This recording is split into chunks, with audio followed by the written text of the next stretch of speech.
Bismillahirrahmanirrahim. Assalamualaikum warahmatullahi wabarakatuh.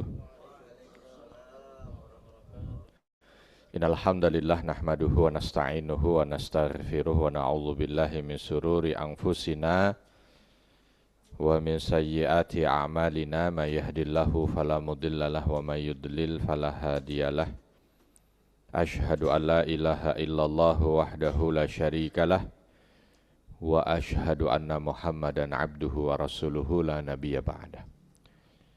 Allahumma salli wa sallim wa barik ala nabiyyina Muhammadin wa ala alihi wa ashabihi wa mawalah ma ba'd. Rabbi shrah li sadri wa yassir li amri wahlul 'uqdatam min lisani yafqahu qawli. Allahumma 'allimna ma yanfa'una wanfa'na bima 'allamtana. Allahumma hdina wahdi bina waj'alna sababan wa sabilan liman ihtada. Segala puji hanya bagi Allah. Salawat dan salam semoga senantiasa tercurah kepada junjungan kita baginda Nabi Muhammad sallallahu alaihi wasallam. Alhamdulillah Bapak dan Ibu, kita sampai di hari yang ke-20. Sudah di gerbang 10 terakhir. Mudah-mudahan kita semua termasuk orang-orang yang dikuatkan oleh Allah Subhanahu wa taala untuk mengisi 10 terakhir ini dengan maksimal. Ya, karena ketika menjelang 10 terakhir itu atau menjalani 10 terakhir itu, Nabi itu disifati oleh Ibunda Aisyah radhiyallahu anha itu dengan kalimat syadda mi'zarah wa ahya lailah wa aiqadha ahlah. Jadi Nabi SAW itu mengencangkan ikat pinggang, menghidupkan malamnya dan memotivasi keluarganya. Nah, ini penting buat kita dulu sebagai muqaddimah ini ya. Supaya kita ini sadar bahwa yang menjadi puncak di bulan Ramadan itu 10 terakhirnya. Memang kita agak perlu effort kalau di tempat kita ini ya, sebab beda dengan di Arab. Beda dengan di Syam. Dulu kalau saya lagi di Arab atau di Syam itu, atau mungkin sekarang juga sudah bisa kelihatan kalau di Mekah dan Madinah itu 10 awal tuh masih rame tapi masih standar. 10 tengah makin rame. 10 terakhir enggak ada tempat. Waktu di Syam juga begitu sama itu. Masjid-masjid itu kalau 10 awal masih standar. 10 kedua mulai. Ya, geliatnya itu meningkat. 10 terakhir enggak stop, enggak berhenti. Padat. Titik-titik padat itu di masjid. Nah, kalau di tempat kita kan budayanya enggak begitu. 10 awal full masjid itu. Bahkan sampai kurang-kurang. Jalan-jalanan dibikin tenda. Sampai pengurus DKM kumpul. Ya, habis ngelihat, kayaknya masjid kita ini perlu diperluas ini. Sebab kayaknya nggak cukup lagi nih. Ya, ini menampung jamaah taraweh nggak bisa. Ya, dibuatlah panitia pembangunan. Baru jarak 5 hari ternyata mengalami kemajuan.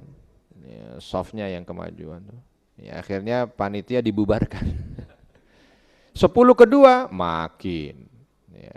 10 ketiga, nah ini yang tersisa ini tinggal jamaah inti masjid. Kalau di masjid itu, ya, kecuali masjid yang dirahmati Allah. Itu rata-rata begitu. Jarang ngelihat di Indonesia, itu namanya 10 terakhir lebih ramai dari 10 pertama itu masih jarang. Ada, pastinya ada, tapi jarang. Beda dengan apa yang ada di Arab, di Syam. Itu kalau namanya 10 terakhir pasti lebih ramai, pasti. Jadi kalau kita ngelihat potret Masjidil Haram gitu ya. Ya itu sebenarnya potret dari semua masjid yang ada di sana. Tuh kalau sudah namanya 10 terakhir nih malam 20 begini nih ya, nanti malam-malam 21 itu semuanya itu udah persiapan. Ya. Kalau 10 awal tuh malah kayak enggak ada suasana yang istimewa, masih standar, masih biasa. Tapi kalau udah 10 terakhir, waduh, itu memang betul-betul Masya Allah tuh ya. Ya, kita akhirnya yang karena setiap RT biasanya ada masjid jami'nya gitu ya. Itu kita jadi ikut terbawa juga untuk hadir bersama. Habis Isya itu sudah Udah kayak malam takbiran gitu. Semuanya itu berjibaku, gegap gempita apa. Karena memang begitu tuh menjalankan apa yang disifati oleh Aisyah radhiyallahu anha.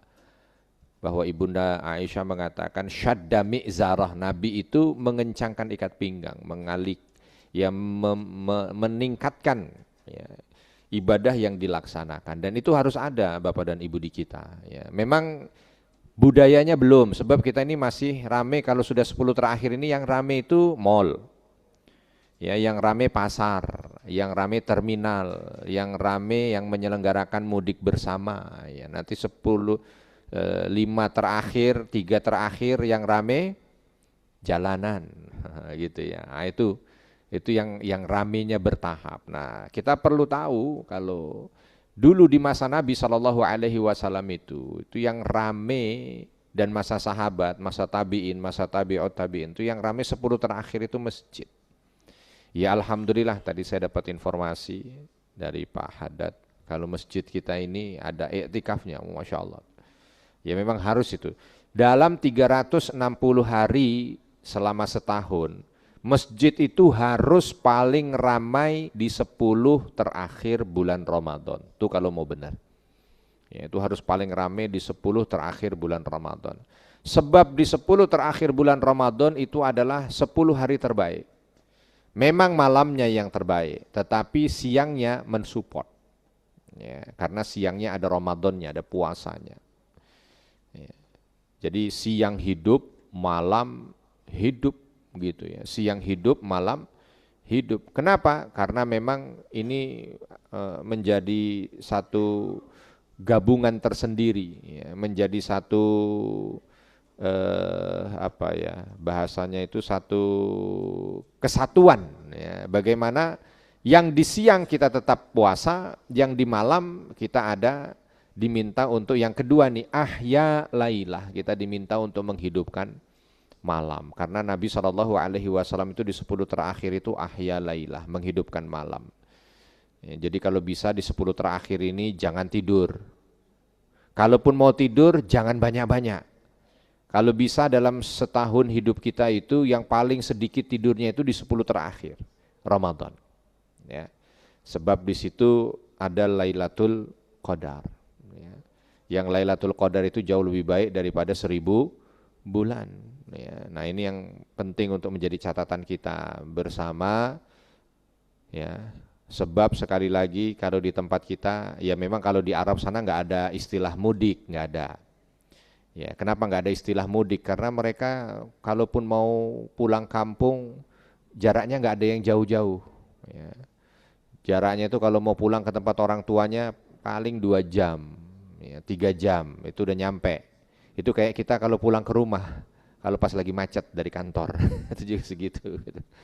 Jadi mereka nanti pulang ya, malam takbiran itu masih bisa. Makanya mereka itu semuanya itu fokus. Nah ini kita yang mungkin secara teori ya, secara teori kita tidak bisa, atau secara lingkungan kita ini tidak bisa seperti itu, maka kita yang harus bisa untuk mengendalikannya ya, supaya kita bisa maksimal di 10 terakhir bulan Ramadan. Baik, materi kita ini materi yang urusannya dengan sejarah seperti yang tadi disampaikan oleh atau kepada Bapak dan Ibu ya, dan ini adalah materi yang biasa saya juga sampaikan. Kita akan membahas tentang Badar Kubro, Masya Allah. Badar Kubro. Badar Kubro ini satu sejarah fenomenal yang terjadi di bulan Ramadan. Makanya kalau dibilang bulan Ramadan itu bulan yang buat kita berkurang produktivitas, agak berlawanan dengan sejarah. Ya. Bulan Ramadan lemes. Bulan Ramadan teler. Itu sebenarnya berlawanan dengan sejarah. Sebab kalau dilihat dari sejarah, bayangkan, semua sejarah itu yang membalik sejarah manusia, menjadi titik balik sejarah manusia, itu terjadi di bulan Ramadan. Ada 17 Ramadan awal dari bi'tsatur rasul itu Al-Quran turun, dan itu membalik sejarah manusia yang tadinya tidak mengenal ketauhidan menjadi mengenal ketauhidan. Lalu ada perang Badar yang kita akan ceritakan secara singkat itu. Perang Badar membalik yang tadinya kaum muslimin itu 13 tahun. Bukan 13 tahun, 15 tahun. Itu tidak ada upaya untuk melawan. Mau diapakan selalu diam saja.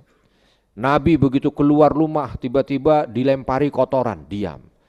Ada Nabi begitu keluar rumah di jalanan dilempari senjata, paku-paku sehingga Nabi nginjak, Nabi diam. Ya, sahabat yang lain tiba-tiba dipukuli, diam. Ya, ada yang ditarik, diikat tangannya lalu dibawa lari dengan kuda, diam.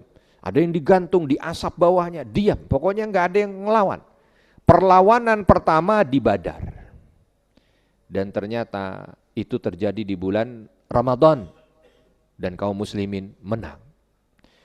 Bulan Ramadan lagi ada namanya Fathu Mekah. 5 tahun setelah perang Badar. 6 tahun ya, 6 tahun setelah perang Badar. Terjadi Fathu Mekah, itu juga terjadi di bulan Ramadan.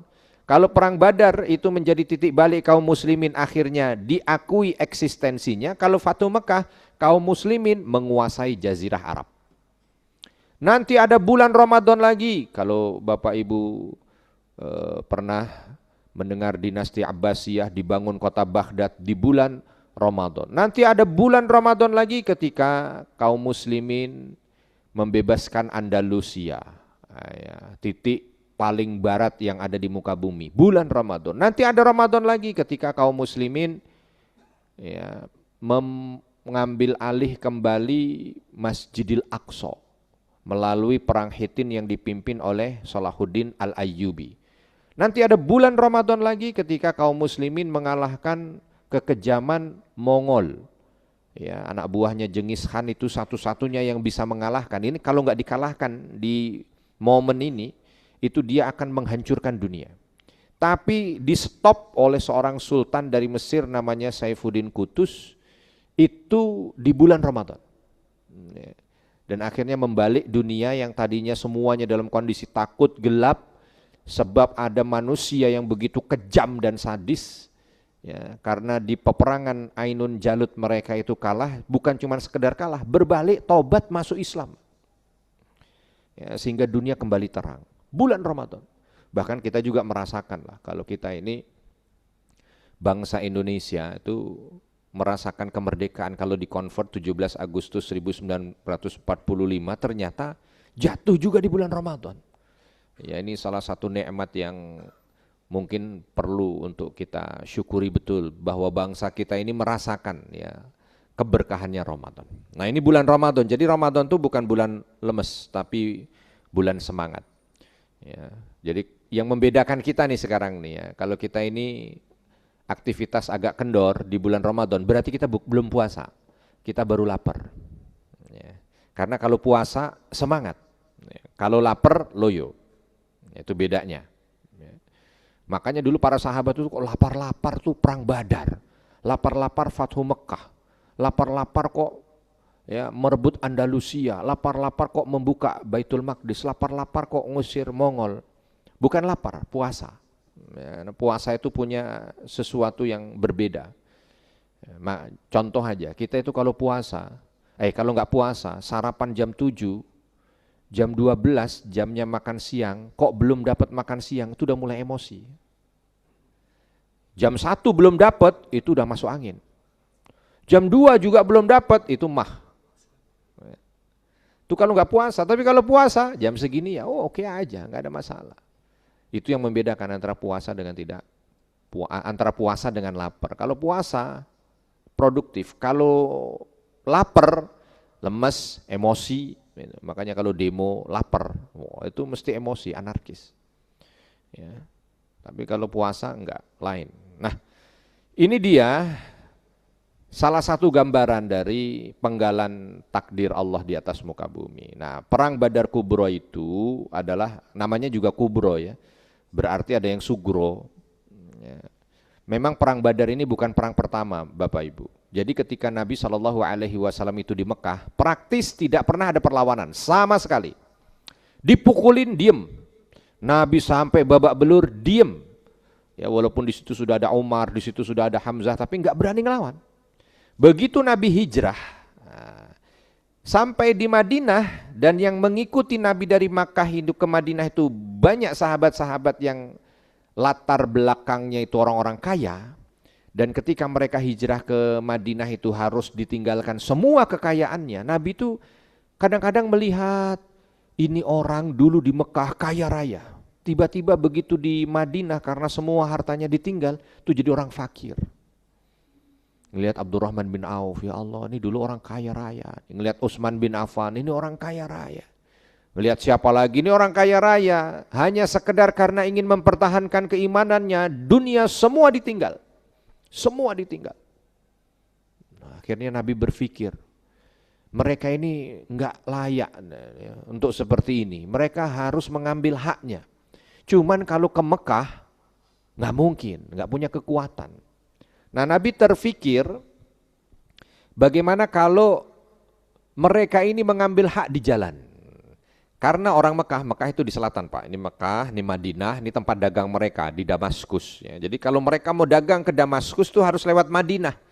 Nabi berpikir, barang-barang yang dibawa oleh orang-orang Quraisy itu pasti ada barang-barangnya kaum muslimin yang ditinggal. Karena kalau yang ditinggal rumahnya itu langsung dijarah, diambil semuanya. Orang dulu belum ada nyimpen duit di bank, belum ada. Pokoknya apa yang dia punya ya ditaruh di rumah. Kalau rumahnya ditinggal itu dijarah, habis. Kalau orang sekarang kan mungkin yang habis rumahnya aja, yang di bank masih. Ya. Yang ini mungkin disimpan di mana masih. Kalau dulu nggak ada. Nah, para sahabat itu akhirnya dipanggil satu-satu. Kamu mau ambil hakmu nggak? Hartamu mau kamu ambil? Mau Rasulullah. Kalau mau, saya dapat informasi bahwa dagang Quraisy itu nanti akan lewat. Berangkat sana. 15 orang berangkat. Nggak berhasil. 50 orang berangkat, nggak berhasil. Nah ini yang disebut, selalu tempatnya di Badar, karena dia titik perjalanan. Tapi selalu nggak berhasil, atau di sekitarnya, makanya ini disebut Sugro. Oh, ini Badar Sugro. Karena beberapa kali datang ke sana, gagal. Sampai setahun tuh operasi itu. Masuk di tahun kedua Hijriah. Ya, pas itu bulan Ramadan. Pas pertama kali syariat puasa. Ya, jadi puasa Ramadan itu disyariatkannya di tahun kedua Hijriah. Bertepatan dengan perang Badar ini. Nabi dapat informasi di awal Ramadan. Bahwa ada dagangan Quraisy yang dibawa oleh Abu Sufyan datang dari utara. Mau pulang ke Mekah kalau sekarang. Wah itu jumlahnya besar. Nah, lalu Nabi berpikir ini kalau kemarin-kemarin selalu gagal sebab kita ini nggak terkoordinir, cuma dikit-dikit. Sekarang saya mau bikin banyak aja, semuanya kumpul. Orang-orang muhajirin kumpul semuanya, yang punya hak di sana kumpul. Akhirnya betul kumpul. Gimana? Kalian mau? Kalau kemarin-kemarin gagal, sekarang ayo kita bikin strateginya supaya tidak gagal. Siap Rasul. Nah, orang muhajirin begitu yang asli Mekah. Ada berapa orang? Diturut kumpul 80, nah, lumayan, ini paling banyak, 80, baik. Tapi ini lagi Ramadan, puasa, gimana? Aman Rasul? Udah kalau gitu berangkat. Lagi mau berangkat, orang-orang Ansor yang asli Madinah ngelihat. Lalu sahabat Ansor ini bertanya, ya Rasul mau kemana ini? Orang rame-rame. Rasul hanya mengatakan, kami orang Mekah ingin mengambil hak kami yang dijarah oleh orang-orang Quraisy. Kafilah dagang mereka akan lewat di Badar dan kami akan cegat. Kata orang-orang Ansor, wah tidak boleh begitu Rasul, kenapa kami tidak diajak? Rasul jawab, kami sudah setahun ini banyak sekali membebani kalian.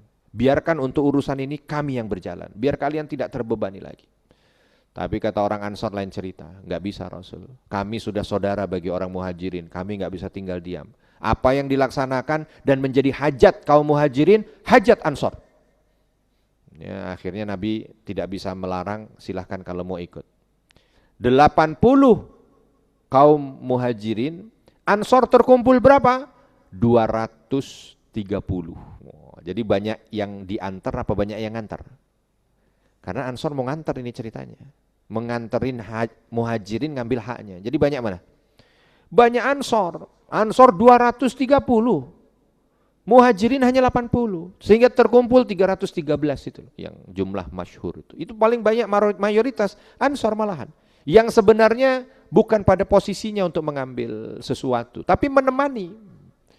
Makanya biasanya wajar kalau ada orang di Bandara Soekarno-Hatta yang umroh satu, yang nemenin banyak. Nah, itu gambaran dari perang Badar. Berangkat satu yang nemenin banyak, itu juga sahabat, 80 yang nemenin.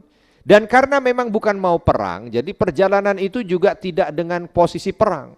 300 orang itu kuda hanya 2. Kudanya cuma 2 tuh. Onta ada 70-an, tapi itu pun masih kurang. Sehingga satu kendaraan itu buat bertiga. Jarak dari Madinah menuju ke Badar 150 kilo. Kalau jalan kaki terus, ya lumayan. Ya. Jangan ngomong buat orang sekarang nggak kuat. Orang dulu juga lumayan. Sehingga satu onta tuh bergantian. Nabi kala itu bersama dengan 2 orang sahabat. Ya, ada siapa ya? Ali radhiyallahu anhu dengan Miqdad ya, kalau tidak salah ya. Ini masih muda-muda. Rasul kala itu usianya sudah 56.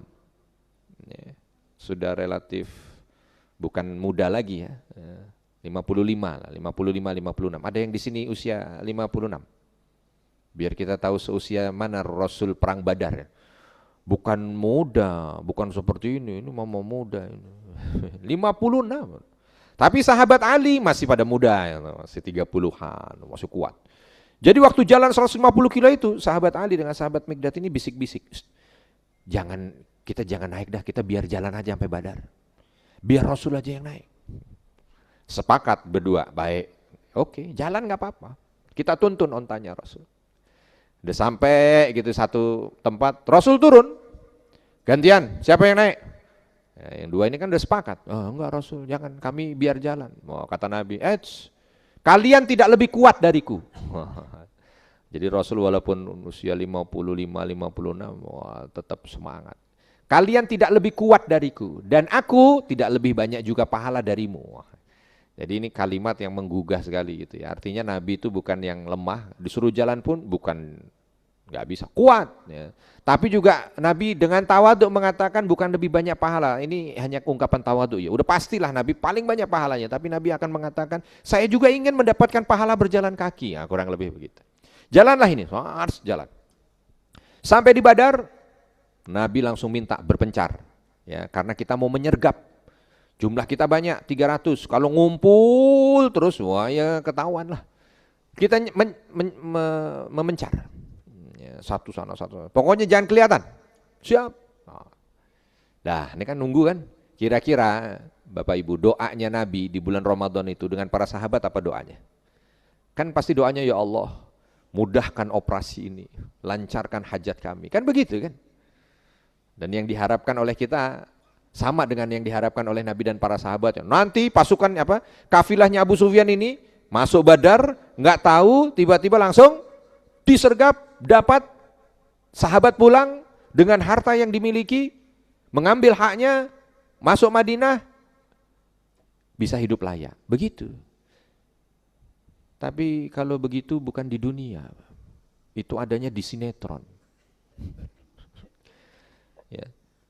Nabi berdoa dengan para sahabat, ya Allah, Allahumma la sahla illa ma ja'altahu sahla. Mungkin begitulah kurang lebih. Mudahkan ya Allah, mudahkan. Ya, apalagi bukan dalam posisi mau perang itu kan. Ya.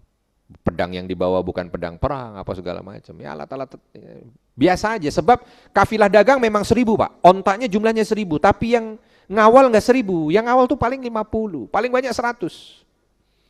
Ya. Bukan 1000 onta yang awal 1000, wah itu habis di operasional. 1000 ekor onta paling yang awal 50 atau 100. Ntar ada sebagian ahli peta jalan, sebagian ahli jawaranya untuk kalau dirampok-rampok, sebagian ahli diplomasi, sebagian ahli dagang. Itu lengkap tuh, sebagian ahli masa. Nabi udah siap, Abu Sufyan berhenti.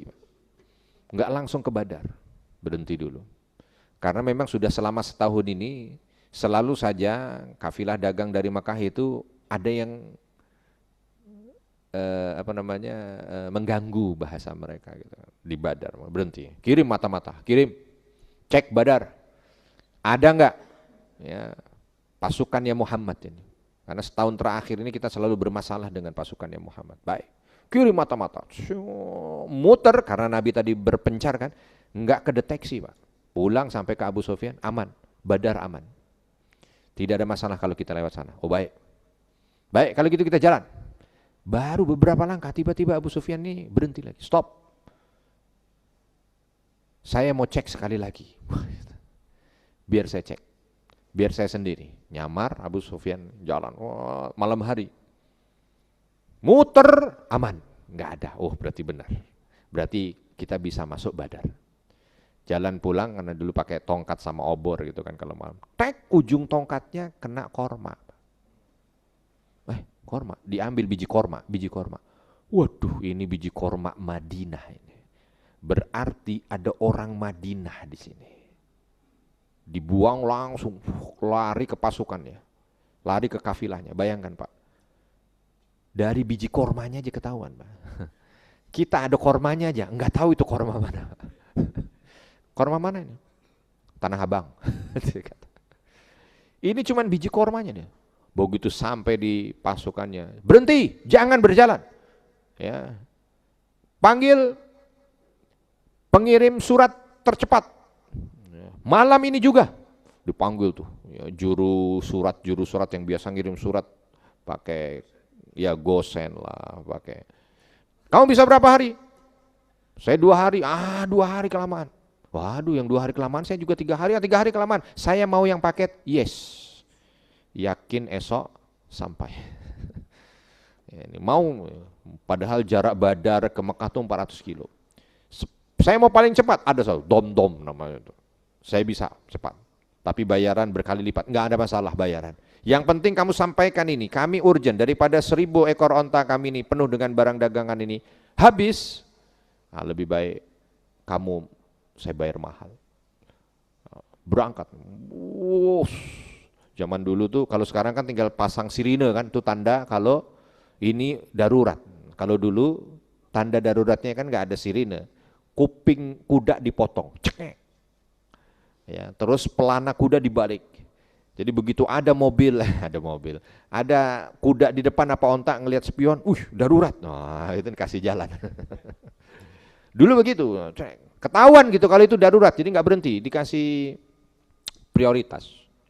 Ya, sampai di Mekah. Begitu sampai di Mekah dalam kondisi yang udah compang-camping karena kecepatan tinggi itu.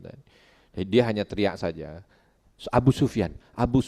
Orang-orang Mekah bingung, apanya Abu Sufyan? Barang dagangan kalian. Kenapa? Barang dagangan kalian. Oh, baru orang Quraisy tahu, oh barang dagangan kita dalam kondisi terancam. Kumpulkan.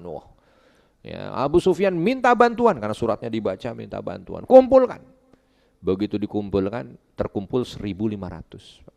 Besar itu, jumlah paling besar dengan genderang perang, alat segala macam lengkap. Berangkat. Abu Sufyan ambil jalan menuju laut, pinggir laut, nyusurin pantai Laut Merah terus. Nabi dengan para sahabat nungguin, belum lewat. Dicek di Google Map. Zaman kita sekarang, kalau dulu nggak ada ya, nggak ada. Sampai ini berangkat 1.500. Abu Sufyan lolos, Nabi masih belum tahu, nunggu di Badar. Begitu lolos, Abu Sufyan ngirim surat lagi kepada orang kafir Quraisy. Kami sudah lolos, kalian boleh pulang. Surat nyampe nih ke 1.500. Dibaca. Wah, barang dagangan kita selamat. Kita boleh pulang. Begitu yang membaca Abu Jahal, enggak ada pulang. Justru ini Muhammad masih ada di sana, saya akan bumi hanguskan mereka sekarang juga. Biar tidak lagi jadi duri dalam perjalanan dagang kita. Yang lain, enggak, kami bukan mau perang. Kami mau menyelamatkan barang dagangan aja. Kalau udah selamat, kami pulang. Rame tuh di situ tuh. 2 pendapat, satu Abu Jahal mau lanjut, satu namanya Akhnas, pimpinan juga sama, mau pulang. Ahnas yang sampai bilang, kamu tuh mau merangin siapa? Mau merangin Muhammad. Kalaupun kamu ikut perangi Muhammad dan pengikutnya, itu saudara kamu juga. Karena memang betul, perang Badar ini nanti kalau yang ketemu dengan muhajirin, ketemu dengan saudara. Apa kata orang? Kamu mau memerangi saudara. Kalau kamu kalah, lebih parah lagi. Alangkah malunya gitu. Kalah dengan orang yang kalian usir. Oh, tapi Abu Jahal enggak. Pokoknya enggak ada kata lain, saya akan bumi hanguskan Muhammad sekarang juga. Sekarang atau tidak sama sekali. Akhirnya yang 500 pulang. Sisa berapa? 1000.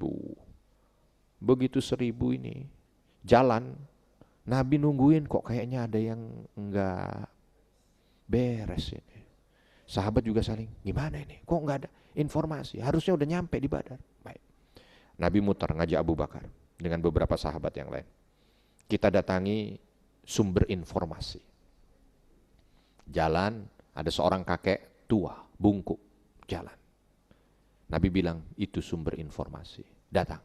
Begitu mendekat, apa yang terjadi? Kita lanjut Ramadan tahun depan. Ya, karena waktunya sudah habis Bapak Ibu ya, sudah jam 1. Mudah-mudahan ini menjadi penggugah saja buat Bapak Ibu menghiasi malam 10 terakhirnya dengan kembali mengulik sejarah. Ya, sekarang udah banyak lah, bisa dibaca, bisa didengar ya. Ada beberapa sejarah-sejarah besar yang terjadi Ramadan itu, mudah-mudahan ini menginspirasi kita di 10 terakhir ini dan memberikan semangat tersendiri untuk kita ya memandang dunia ke depan ya. Kalau ada kesalahan saya mohon maaf dan kepada Allah mohon ampun. Subhanakallahumma wa bihamdika asyhadu an la ilaha illa anta astaghfiruka wa atubu ilaik. Assalamualaikum warahmatullahi wabarakatuh. Waalaikumsalam.